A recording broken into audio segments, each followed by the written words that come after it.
প্রিয় শিক্ষার্থী বন্ধুরা, এই ভিডিওটি আলোচনা করব মূলত একটা ছক দেখতে পাচ্ছ তোমরা। এই ছকটি মূলত এটি ষষ্ঠ শ্রেণীর অনুশীলনী 2.1 অনুপাত ও শতকরা এর 46 নং পৃষ্ঠা অনুশীলনীর 4 নং প্রশ্নটি। এখানে কি লেখা আছে দেখো, একটি হল ঘরের প্রস্থ ও দৈর্ঘ্যের অনুপাত 2:5। প্রস্থ ও দৈর্ঘ্যের সম্ভাব্য মান বসিয়ে সারণীটি পূরণ করো। অর্থাৎ এখানে বলা আছে প্রস্থ 2 এবং দৈর্ঘ্য হবে 5, এই অনুপাতে হল ঘরটি তৈরি করতে হবে। এখন প্রথমেই তারা বলে দিছে একটু আমাদেরকে, হল ঘরের প্রস্থ মিটারে দেওয়া আছে 10, তার মানে এই 2 এর সাথে আমি কত গুণ করছি? 5। 2 এর সাথে যদি 5 গুণ করি, আমরা এর সাথেও 5 গুণ করব। তাহলে 5 দুগুণী 10, 5 5 25, এই যে 5 দুগুণী 10, 5 5 25, আমার বাক্যটা হয়ে গেল। এরপরে দেখো দ্বিতীয়, এই 25 এর সাথে তারা কত গুণ করে 50 আনছে? 25 এর সাথে 2 গুণ করলে 50 হয়, সুতরাং এই 10 এর সাথে আমরা 2 গুণ করব, তাহলে কত হয়? 10 দুগুণী 20, সুতরাং আমার এই শূন্যস্থান ঘরে হবে 20। আমার এটা হয়ে গেল। এরপরে এখানে বলা আছে 40, তাহলে এই 20 এর সাথে কত গুণ করছে তারা? 2, তাই 20 দ্বিগুণী 40, সুতরাং আমরা 50 এর সাথেও 2 গুণ করব, 50 এর সাথে 2 গুণ করলে হয় 100। হয়ে গেল আমাদের এই শূন্যস্থানটাও পূরণ। এরপরে দেখো এটা ফাঁকা, 100 এর সাথে কত গুণ করলে 200 হয়? 100 এর সাথে 2 গুণ করছে, হয়েছে 200, তার মানে এই 40 এর সাথে আমি 2 গুণ করব, তাহলে কত হবে? 40 দ্বিগুণী 80। হয়ে গেল আমার এই ছক পূরণ। এরপরে দেখো 80 আছে, এখানে 80 এর সাথে যদি 2 গুণ করি, 80 দ্বিগুণী 160, সুতরাং এই 2 এর সাথে 2 গুণ করলে কত হবে? 4। হয়ে গেল 400। আমাদের তোমাদের বইতে বলা আছে এইরকম করে তুমি যদি ছকটি পূরণ করো তাতেও হবে, অর্থাৎ দেওয়া আছে লিখে ছকটি তুলে তারপর আমি যেভাবে বর্ণনা করছি তোমরা এইভাবে বর্ণনা করে সমাধানটি দেখিয়ে দিবে। এটি হচ্ছে ষষ্ঠ শ্রেণীর গণিত অধ্যায় 2 অনুপাত ও শতকরা এর অনুশীলনী 2.1 এর 46 নং পৃষ্ঠার 4 নং অঙ্কটি। আমরা 4 এবং 5 নং প্রশ্নটি একই ভিডিওর মধ্যে আলোচনা করে ফেলি। 5 নং প্রশ্নটি বলা আছে নিচের সমতুল অনুপাতগুলোকে চিহ্নিত করো। এরপরে অনুপাতগুলো দেওয়া আছে, সমতুল মানে সমানভাবে তুলনা করা যায় যে অনুপাতগুলোকে, এগুলোকে আমরা সমতুল অনুপাত বলবো। আমরা জানি অনুপাত হচ্ছে ভগ্নাংশ। এই যে ভগ্নাংশগুলো আছে, এই ভগ্নাংশগুলোকে সরলীকরণ করব। সরলীকরণ যদি করতে পারি, এরপরে আমরা তুলনা করতে পারবো কোন অনুপাতগুলো সমান। তাহলে আমি সমাধানে চলে যাই। 5 নং প্রশ্নের সমাধান এখানে লিখি, সমাধান। এখানে কি কি অনুপাত আছে আমরা একটু দেখবো। প্রথম থেকে 12:18, অনুপাত 18, এটাকে যদি সমতুল অনুপাত করে আমরা দেখি, সরলীকরণ যদি করতে যাই, এই উভয় রাশিকে, প্রথম রাশি দ্বিতীয় রাশিকে একটি নির্দিষ্ট সংখ্যা দ্বারা ভাগ করতে হবে। নির্দিষ্ট সংখ্যাটা কি?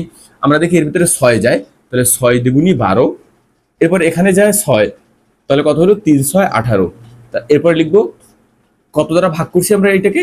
6 দ্বারা, তাহলে আমরা লিখলাম 6 দ্বারা ভাগ করে, আমরা এই মানটা লিখছি। এরপরে আছে 6:18, এটাকে কত দ্বারা ভাগ করতে পারি? 6 অক্ষে 6, 3 6 18, আমরা লিখি 6 অক্ষে 6, 3 6 18, তার মানে আমরা 6 দ্বারা এটাকেও ভাগ করলাম। তাহলে এখানেও লিখলাম যে ওই বলতে এইটাকে বোঝানো হয়। এরপরে আছে 15:10, এটাকে কত দ্বারা ভাগ করা যায়? উভয়কে একটি নির্দিষ্ট সংখ্যা দ্বারা ভাগ করলে আমরা তাকে বলি সরলীকরণ। তাহলে 3 5 15, 5 দুগুণী 10, মানে 5 দ্বারা ভাগ করলাম। তাহলে আমরা এখানে লিখি 5 দ্বারা ভাগ করে। এরপর এখানে বলা আছে 3:2, এটা মৌলিক সংখ্যা, এটাকে আর ভাগ করা যাবে না, 3:2। এরপরে বলা আছে 6:9, এটাকে ভাগ করা যায় 3 দ্বারা, 3 দুগুণী 6, 3 3 9, তার মানে আমরা এটাকে ভাগ করলাম কত দ্বারা? 3 দ্বারা, 3 দ্বারা ভাগ করে আমরা এই সরলীকরণ অনুপাতটা পেলাম। এটা 6 এবং 9 অনুপাত। এরপর হচ্ছে 2:3, আমরা এখানে লিখবো 2:3, এটা মৌলিক সংখ্যা আছে, এটাকে সরলীকরণ করা যায় না। এবার হচ্ছে 1:3, 1:3, এটাকে আমরা লিখবো 1:3। এবার বলা আছে 2:6, 2:6, এটাকে আমরা ভাগ করতে পারি 2 অক্ষে 2, 3 দ্বিগুণী 6, 3 দ্বিগুণী 6, অর্থাৎ এখানে আমরা কত দ্বারা ভাগ করলাম এটাকে? 2 দ্বারা, 2 দ্বারা ভাগ করে। এরপরে আর একটা বাকি আছে 2:6 এর পরে 12:18, তাহলে এখানে লিখি 12:18। তাহলে এটাকে আমরা কি লিখতে পারি, 6 দ্বারা ভাগ করতে পারি।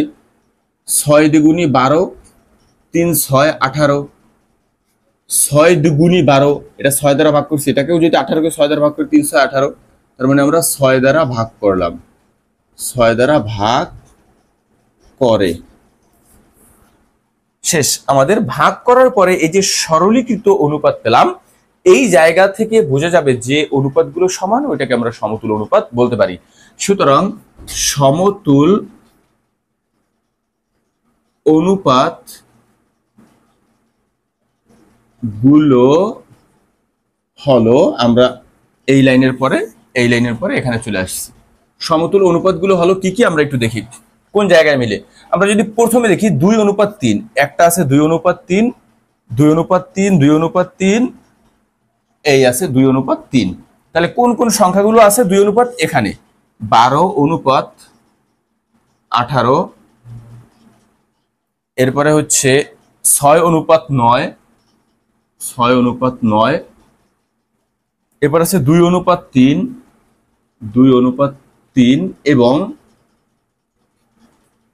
এখানেও 2:3, তাই না, 12:18 সমতুল অনুপাত। এইগুলো হচ্ছে সব সমান অনুপাত, সমতুল অনুপাত। কারণ আমরা এই যে লঘিষ্ঠ আকারে প্রকাশ করে দেখি 2 3 2 3 2 3 2 3, অর্থাৎ মোট 4টা, 1 2 3 এবং 4 সমতুল অনুপাত পেলাম। এবং আরো কি কি আছে আমরা একটু দেখি। এবারে 1 3 খুঁজবো আমরা। 1 3 এখানে আছে, 1 3 এখানে আছে, 1 3 এখানে আছে, তাই না, তিনটে আছে 1 3। তাহলে আমরা অনুপাতগুলো কি কি আছে বইয়ে, 6:18, এরপর হচ্ছে 1:3 এবং 2:6, 2:6 সমতুল অনুপাত।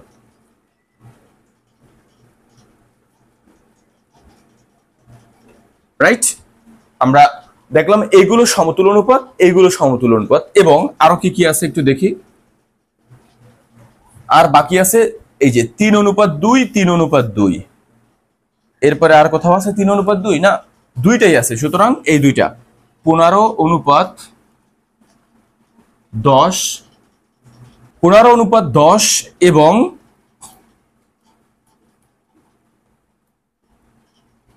3:2, 3:2 সমতুল অনুপাত। আমরা একটা জিনিস কারেকশন করি, সমতুল অনুপাত। বইয়ে তোমাদের এখানে বলা আছে 8, কিন্তু আমি এখানে 18 লিখে দিলাম। সুতরাং 18 লিখে দেওয়াতে এই অনুপাতটা কোথায় আসছে, 12:18, 12:18 এখানে চলে আসছে। 12:18, আর প্রথমে কিন্তু 12:8।